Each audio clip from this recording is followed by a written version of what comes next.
Hello everyone, welcome to एडुवेशन।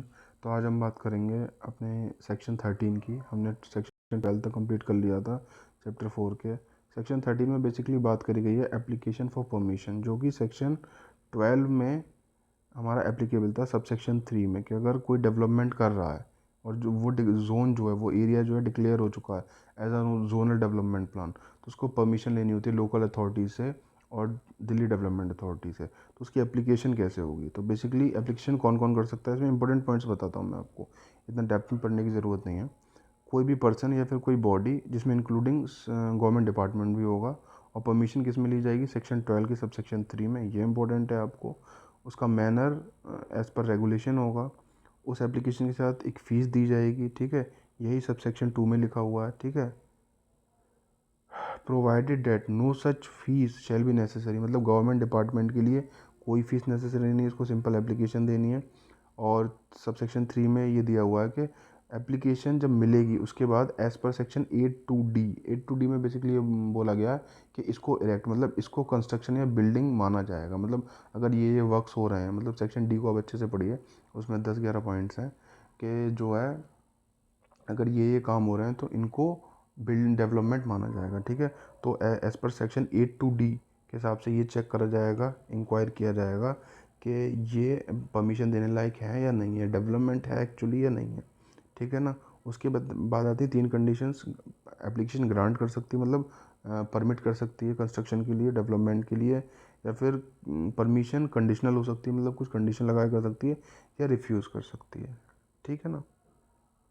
लेकिन refuse करेगी तो ऑर्डर पास करेगी अथॉरिटी का, या फिर जो भी ऑथराइज पर्सन होगा, ठीक है ना, वो ऑर्डर पास करेगा, उसका रीज़न लिखेगा क्यों मैंने मना किया, और उसको अपॉर्चुनिटी दी जाएगी जिस जो एप्लीकेंट है कि आप मतलब उसको सुना जाएगा सबसे पहले तो, कि आप क्यों परमिशन लेना चाहते हैं, अगर as per section 8 two D नहीं है तो, ठीक है ना। उस केस में अथॉरिटी और जिन जिन लोगों को परमिशन देगी अथॉरिटी, उसका एक रजिस्टर मेंटेन करेगी एप्लीकेशन फॉर परमिशंस का, ठीक है ना।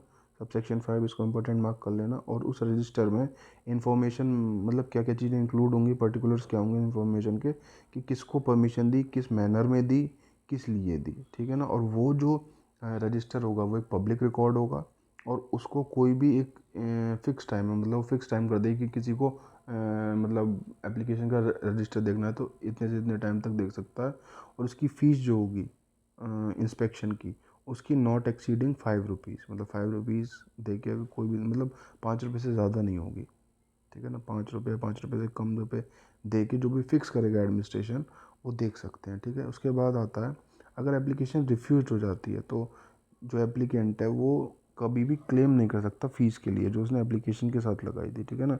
सबसेक्शन 2 में बोला है ना, every application shall be accompanied bye such fees, तो क्लेम नहीं कर सकता। लेकिन अगर उसने रिफ्यूज़ल के, मतलब ऑर्डर जो पास करेगी अथॉरिटी या फिर ऑथराइज ऑफिसर, तो जो ऑर्डर पास किया, अगर उसने 3 मंथ्स के अंदर फिर भी एप्लीकेशन दे दी वहाँ पे, ठीक है ना, कि जी मेरा पैसा रिफ़ंड, मुझे रिफ़ंड चाहिए, तो अगर अथॉरिटी को ठीक लगता है तो उसका कुछ पोर्शन उसको वापस कर सकती है, ठीक है ना। लेकिन application should be made with in the stipulated time of 3 months, ठीक है ना। इसके बाद आते हैं user of land and building in contravention of plan. Basically क्या कहा गया है कि कोई भी इंसान लैंड या बिल्डिंग को कॉन्ट्रवीन करके जोनल प्लान के नहीं बना सकता, ठीक है ना। Provided that it shall be lawful to continue to use upon such terms and condition as may be prescribed by regulations.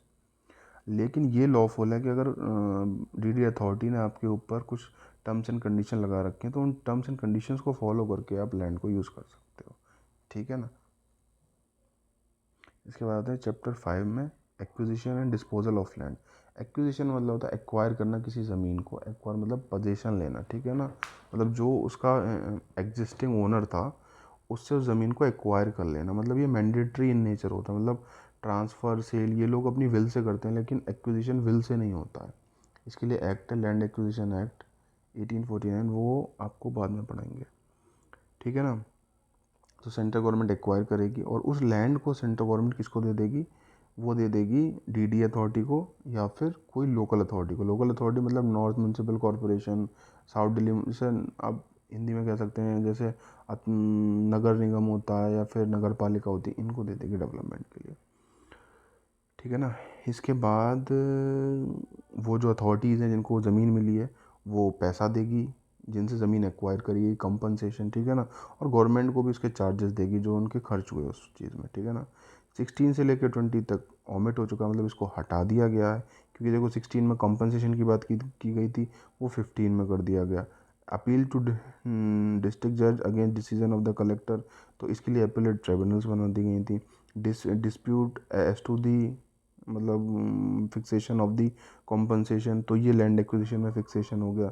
Payment और डिपॉजिट इन दी कोर्ट, तो ये वाली बात भी सारी 15 में आ गई और अपीलेट ट्रिब्यूनल में आ गई। Investment of the amount of compensation deposited in court, ये सारी बातें जो है रिपील करके सेक्शन 15 में अथॉरिटी के ऊपर सारी रिस्पॉन्सिबिलिटी डाल दी। तो ये ओमिट कब हुआ था, ये act of Delhi development amendment act 1963, तो ये आप अच्छे से रिमेंबर कर लीजिए, ठीक है ना।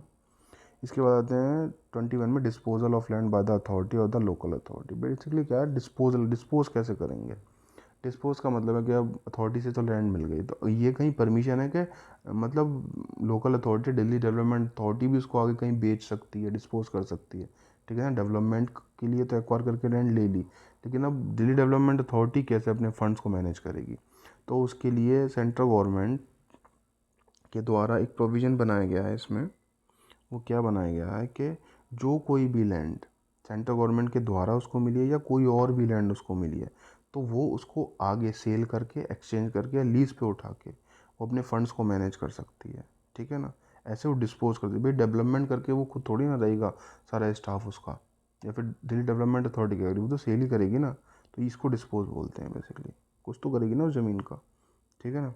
इसके बाद क्या है, और सब सेक्शन 2 को आप इतना मत पढ़िए, मैं सिंपल से बता दे रहा हूँ कि इसमें ये बोला गया है कि अथॉरिटी के पास वो सारी पावर हैं कि जो लोग जहाँ पे वो डेवलपमेंट करिए वहाँ पे कुछ लोग रहते हैं, तो और या फिर किसी का बिजनेस चलता है, वर्कशॉप चलती है, कुछ इंडस्ट्रीज़ है, तो उनको पहले वो मौका देगी कि आप यहाँ से हट जाइए और कॉम्पनसेशन दे के कि हम यहाँ पे डेवलपमेंट करना शुरू करें। तो बेसिकली वही बात है जो ऊपर कंपनसेशन की बात करी थी ना कंपलसरी एक्विजिशन में, वो इन्होंने डिस्पोजल में भी बात बोल दी है, सिंपल सी बात।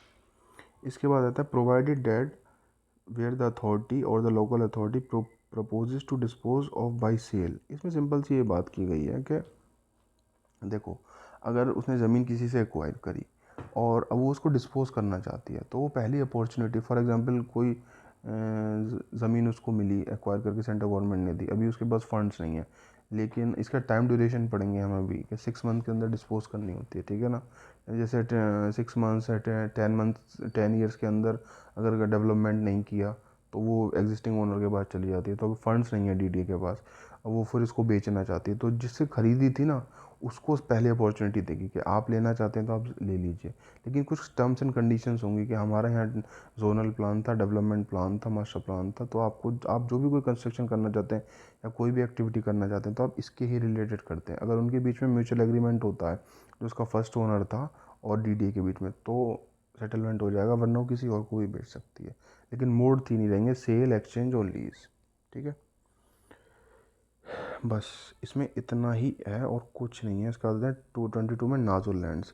नाजुल लैंड्स क्या होते हैं, नाजुल लैंड्स वो लैंड होते हैं जिनका कोई क्लेमेंट नहीं होता है, तो सेंट्रल गवर्नमेंट नोटिफाई करके डिक्लेयर करी कि ये नाजुल लैंड्स हैं, और फिर म्यूचुअल एग्रीमेंट होगा डीडीए और सेंट्रल गवर्नमेंट के बीच में उन लैंड्स को डेवलप करने का, ठीक है ना। उन जितने भी नाजुल लैंड्स हैं उन सारा सबका कंट्रोल, सुपरविजन, डेवलपमेंट, वो सब कुछ डीडीए देखेगी। अगर कभी आगे जाके कभी कोई दिक्कत होती है, कुछ फाइनेंस में, बजट में कोई दिक्कत होती है, मैनेज नहीं कर पाती है, तो सब सेक्शन 4 पड़ी है बस इसके लिए कि अगर किसी और को डिस्पोज करती है वो लैंड, तो उनकी जो टर्म्स एंड कंडीशंस हैं वो रिप्लेस हो जाएंगी पहले से जो उनके बीच का म्यूचुअल एग्रीमेंट था।